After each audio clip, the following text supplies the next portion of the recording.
서 자라가라. 베드로후서 3장 17절 18절 말씀입니다. 여러분 고난주간 새벽 기도의 간지의 옆부분에 꼭 도장을 찍으셔서 내시기를 바랍니다. 다 내시면 저희들이 정성껏 만든 비누를 여러분에게 드리겠습니다. 비누 나누어 드리려고 그렇게 하는 겁니다. 베드로후서 3장 17절 18절 말씀 함께 합독하겠습니다. 그러므로 사랑하는 자들아, 너희가 이것을 미리 알았은즉 무업한 자들의 미혹에 이끌려 너희가 굳센 데서 떨어질까 삼가라. 우리 주 곧 구주 예수 그리스도의 은혜와 그를 아는 지식에서 자라가라. 영광이 이제와 영원한 날까지 그에게 있을지어다. 아멘. 내 힘이나 내 공로로 살겠다라고 하면 틀린 것입니다. 사도 바울은 고린도전서 15장 10절에서 이렇게 고백합니다. 함께 읽겠습니다. 그러나 나의 나된 것은 하나님의 은혜로 된 것이니 내게 주신 그의 은혜가 헛되지 아니하여 내가 모든 사도보다 더 많이 수고하였으나 내가 아니요 오직 나와 함께 하신 하나님의 은혜로다. 아멘.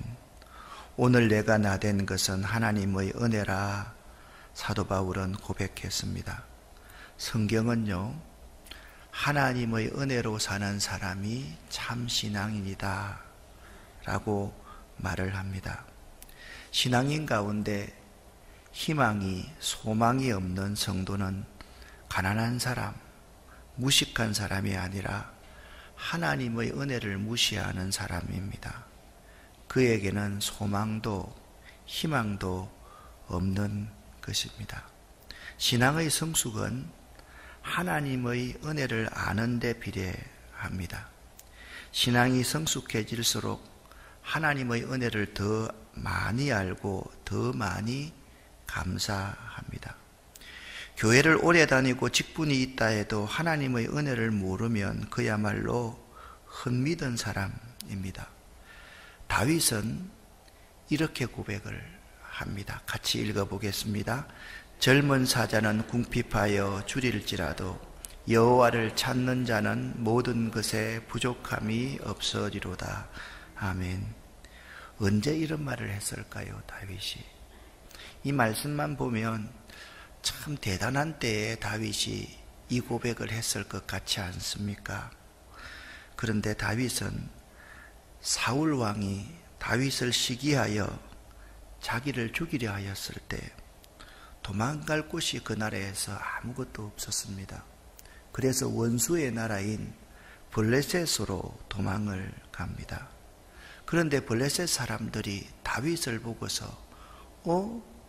저 사람 우리를 해롭게 할 사람이네 라고 해서 그 블레셋으로 도망온 다윗을 죽이려고 그렇게 합니다. 그때 다윗이 미친 채 합니다. 침을 질질 흘리면서 미친 사람의 행세를 합니다. 여러분 한번 생각해 보십시오. 자기의 목숨을 구하기 위해서 왜 그렇게 부끄럽고 후회스러운 그 장소에서 그는 이렇게 고백을 하는 것입니다. 젊은 사자는 궁핍하여 줄일지라도 여호와를 찾는 자는 모든 것에 부족함이 없으리로다. 그는 그 수치의 순간, 치욕의 순간, 자기 하나밖에 없는 그 목숨을 부지하기 위해서 미친 채 하고 침을 질질 흘려야 될 하나님의 사람이 거기서 여호와를 찾는 자는 모든 것에 부족함이 없으리로다 그렇게 고백한 것입니다. 다윗은 하나님의 은혜를 아는 자였습니다.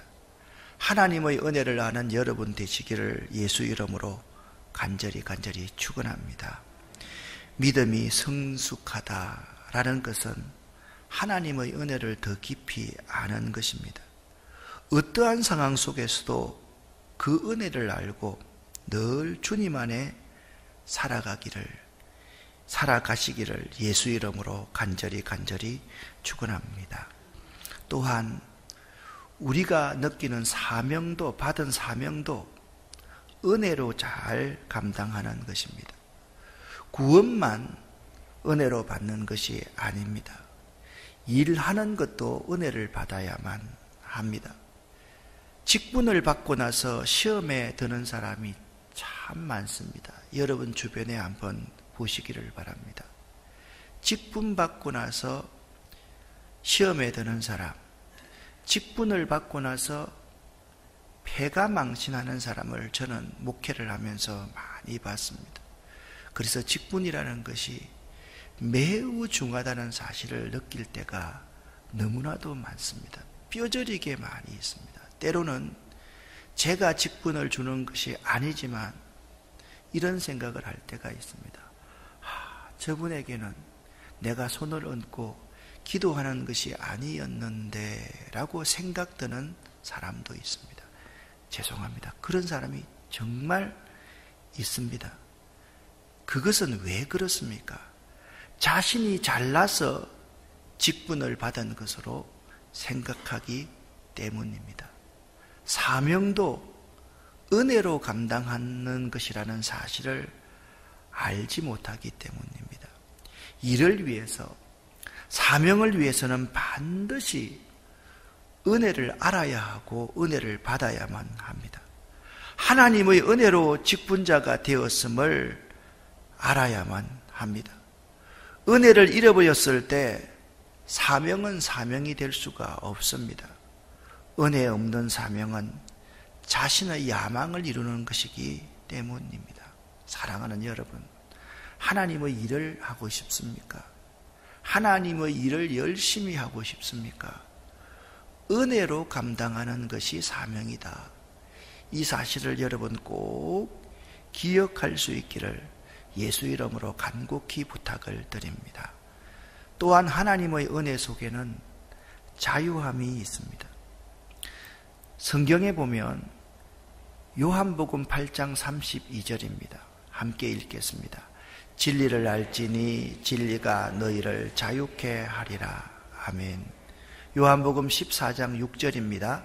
내가 곧 길이요 진리요 생명이니 나로 말미암지 않고는 아버지께로 올 자가 없느니라. 아멘. 여기 예수를 알지니 예수가 너희를 자유케 하리라. 진정한 자유는 예수 안에서만 누릴 수 있음을 말씀하고 있습니다. 이 진정한 자유의 삶을 갈라디아서 2장 20절에는 이렇게 표현하고 있습니다. 함께 읽습니다. 내가 사는 것이 아니요 내 안에 예수께서 사는 것이라. 아멘.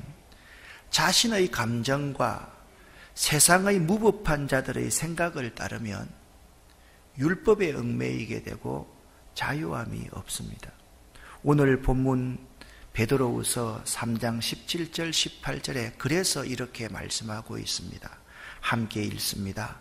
무법한 자들의 미혹에 이끌려 너희 굳센 데서 떨어질까 삼가라.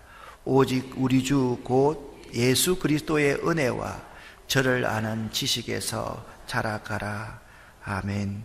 이렇게 말씀합니다. 실화가 영화가 된 영화 바비용을 여러분들이 보셨을 것입니다. 바비용은 감옥에 갇힌 제수가 탈출하는 내용입니다. 블란스의 앙리 사리에르라는 청년이 20살 때 술을 마시다가 근처에서 살인사건이 일어났는데 억울하게 살인범으로 누명을 쓰고 감옥에 갇히게 됩니다. 그는 20살 때 감옥에 갇혀서 14년 동안 19번씩이나 탈옥을 하려고 시도를 합니다. 그런데 19번째 탈옥에 성공합니다. 자신에 대한 공소시효가 30년이나 남았기 때문에 그는 아메리카로 가서 열심히 노력을 해 돈을 벌어 공소시효 30년이 끝나는 날 이렇게 부자가 되어서 자신의 고향으로 찾아왔습니다. 그리고 자신이 살인범으로 몰렸던 그 술집에 복수하기 위해서 이르렀습니다. 그런데 복수할 줄 알았던 이 청년이 거기에서 이런 말을 합니다. 같이 한번 읽어볼까요? 나는 하나님께 기도했다. 내가 복수를 포기한 대가로 다시는 이런 일이 생기지 않게 해달라고. 그리고 내 자신에게는 이렇게 속삭였다. 너는 이겼다, 친구여.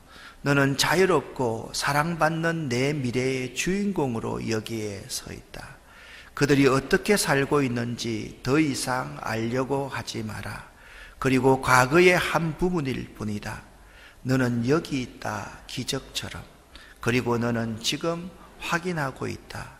이 일에 관계된 사람 중에 내가 가장 행복한 사람이라고. 그렇습니다. 사리에르는 복수를 하러 간 그 자리에서 복수와 증오로부터 자유함을 얻었습니다. 복수의 마음은 그로 하여금 부자유하게 만들었지만, 그러나 이 모든 것까지 우리 주님께 맡겼을 때 그는 진정한 자유함을 얻게 된 것입니다.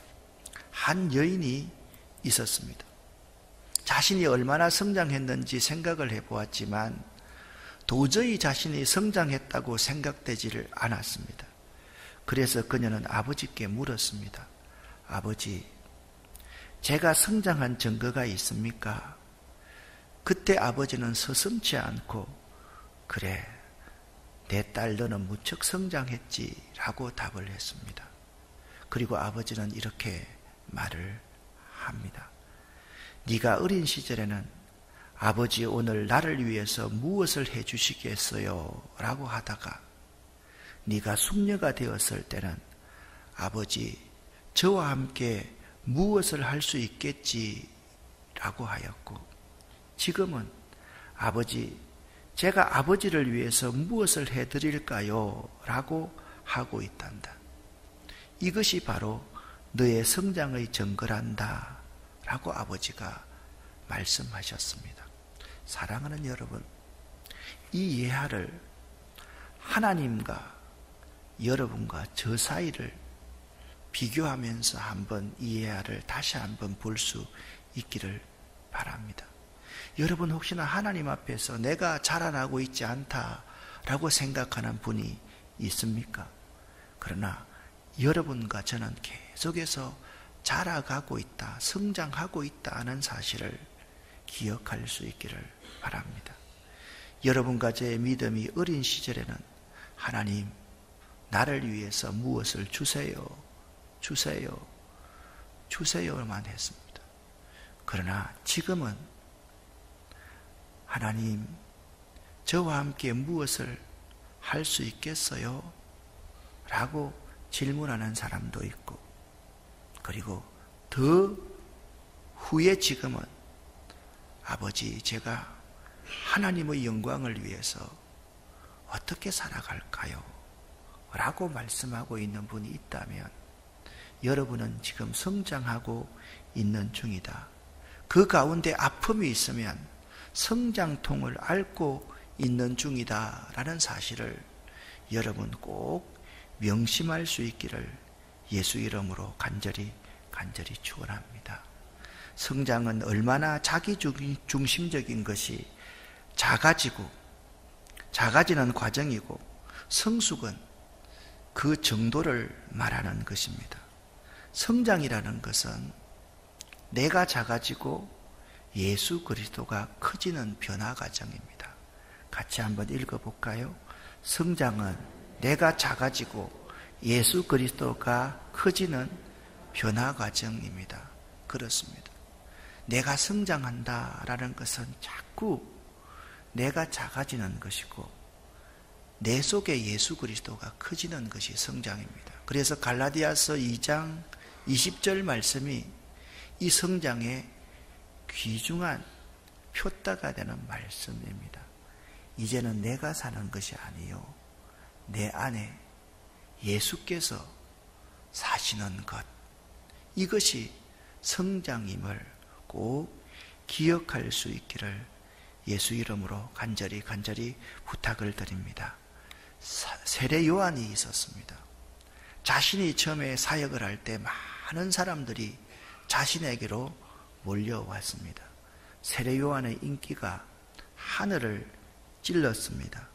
그런데 6개월 후에 예수님이 오시자 예수님의 사역과 인기는 점점 커지고 세례 요한의 인기는 점점 더 뒤로 밀려나게 되자 세례 요한의 제자들이 찾아와서 이렇게 말합니다. 무슨 일이 벌어지고 있는지 아십니까? 선생님, 이렇게 묻자 세례 요한은 답변하였습니다. 한번 따라하십시오. 그는 흥하여야 하겠고 나는 쇠하여야 하리라. 아멘. 이것이 성장하는 사람입니다. 예수는 흥하여야 하겠고 나는 쇠하여야 하리라. 이것이 내가 작아지고 예수 그리스도가 커지는 변화의 과정인 것입니다. 또 한 가지, 여러분과 저는 오직 그리스도께서 주신 은혜와 그를 아는 지식에서 자라가야만 합니다. 은혜가 무엇입니까, 여러분? 은혜란 은혜 흔자, 은혜 해자로서 베풀어 주시는 혜택, 사랑을 말합니다. 값없이 주시는 선물이라는 뜻을 가지고 있습니다. 즉, 자격 없는 자에게 주어지는 혜택, 이것이 은혜입니다. 예수란 뜻이 무엇입니까? 자기 백성을 저의 죄에서 구원할 자, 즉 사랑으로 말미암는 구원을 예수라고 말합니다. 은혜란 뜻과 예수란 뜻에서의 공통적인 속성은 사랑입니다. 대가 없는 사랑입니다. 즉 은혜는 그리스도께서 그의 구속 사역을 근거로 해서 성령을 통해 주시는 은혜를 지칭하며, 지식은 그분에 의해서 끊임없이 알아가고 획득해가는 지식을 말합니다. 그래서 자라가라라고 해당하는 헬라어 아욱사노라는 것은 씨앗이나 식물 또는 사람 등의 생명체가 성장해가는 것을 묘사한 단어입니다. 성경에 보면 겨자씨가 자란다, 백합화가 자란다, 어린아이가 성장한다, 이것이 자라가라라는 의미입니다. 그런데 우리 아이들이 자라갈 때 쑥쑥 자라는 것이 보입니까? 아닙니다. 어느 날 그 아이가 나에게 툭 안겼을 때 그 아이의 무게를 느끼고 그 아이의 부피를 느끼면서 이 아이가 자라갔구나라는 것을 알듯이 은혜란, 예수란 그것들이 자라가는 것, 내 속에서 그 사랑이 자라가는 것, 어느 날 갑자기 내가 크게 느껴진다라는 사실을 알아야만 하는 것입니다.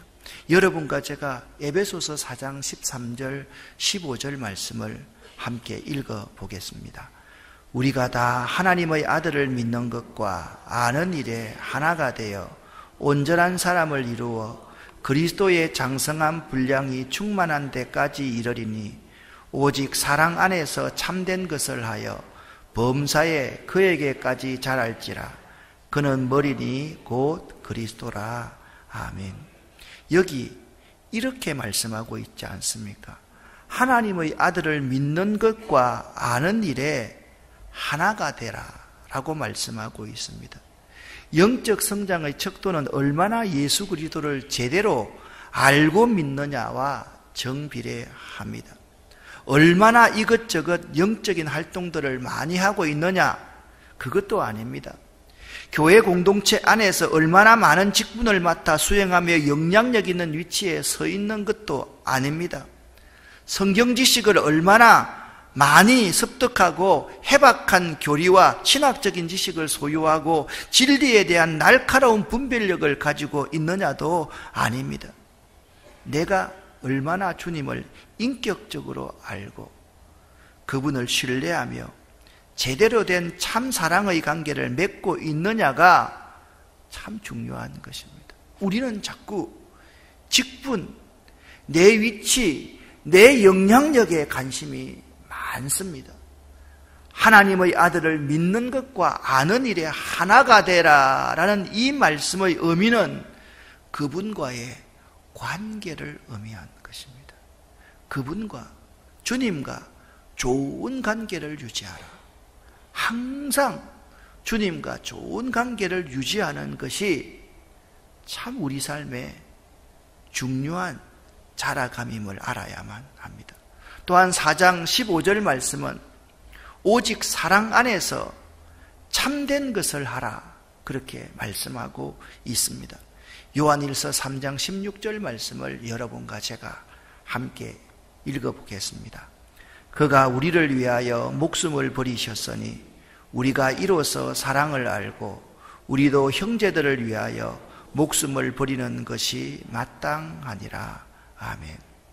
사랑을 알려고 하면 무엇으로 사랑을 알 수 있습니까? 이로써 사랑을 알고, 우리가 이로써 사랑을 알고, 이 사랑이 무엇이라고 요한일서 3장 16절에 말씀하고 있습니까? 따라합시다. 그가 우리를 위하여 목숨을 버리셨으니, 여기 그가 나를 위하여 목숨을 버리셨으니, 이 사실을 우리가 깊이 깨닫고 알면 사랑이 무엇인지를 알 수가 있습니다. 사랑은 예수께서 여러분과 저를 위해서 목숨을 버리신 것을 깨닫고 느끼고 눈물 흘리면서 그분과의 관계를 바로 가질 때 알 수 있는 것이 사랑입니다. 그래서 내가 형제들을 위해서 목숨을 버리는 것이 마땅합니다.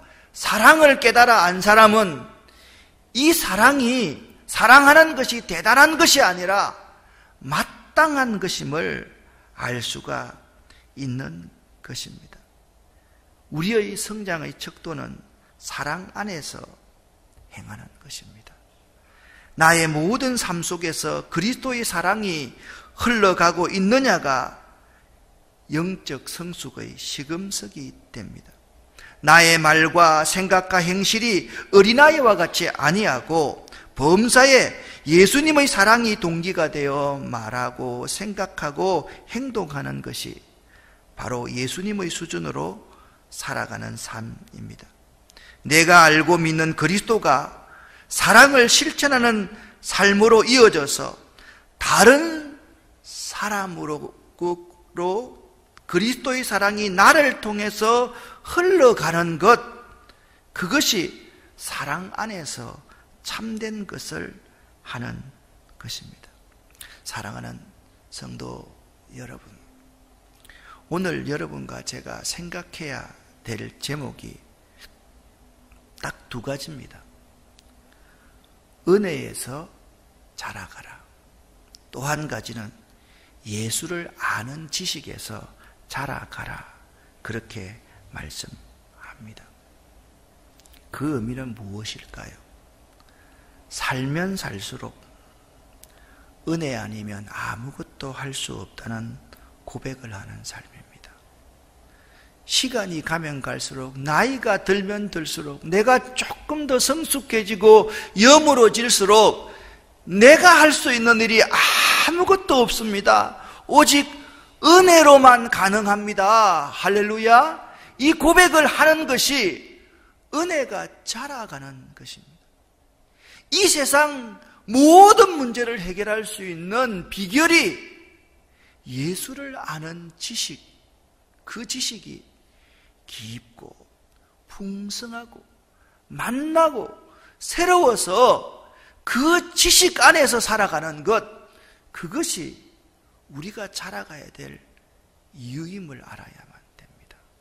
여러분, 은혜 안에서 자라가시기를 예수 이름으로 간절히 축원합니다. 여러분과 저의 인생의 문제를 해결할 수 있는 비결은 오직 예수를 아는 지식에서 자라가는 것이다. 여러분 꼭 꼭 기억할 수 있기를 예수 이름으로 간곡히 부탁을 드립니다. 자, 사족을 답니다. 중요하기 때문에 그렇습니다. 살면 살수록 은혜 아니면 살아갈 수 없습니다. 살면 살수록 내 힘으로 되는 것이 아무것도 없습니다. 그걸 이 순간 고백하십시오. 여러분 인생의 문제가 많이 있습니다. 그 많이 있는 그 인생의 문제를 해결할 수 있는 유일한 해답이 예수님과의 좋은 관계, 예수님을 깊이 알고 깨닫는 것이다. 꼭 기억할 수 있기를 예수 이름으로 간절히 축복합니다. 기도하겠습니다. 주여 믿습니다. 주여 믿습니다. 주여 믿습니다. 고백하고 오늘 두 가지만 생각하십시다. 살면 살수록 은혜 아니면 안 됩니다. 내 인생의 모든 문제가 예수를 아는 지식에 자라가는 것입니다. 고백할 수 있기를 바랍니다. 주여 믿습니다. 고백합니다.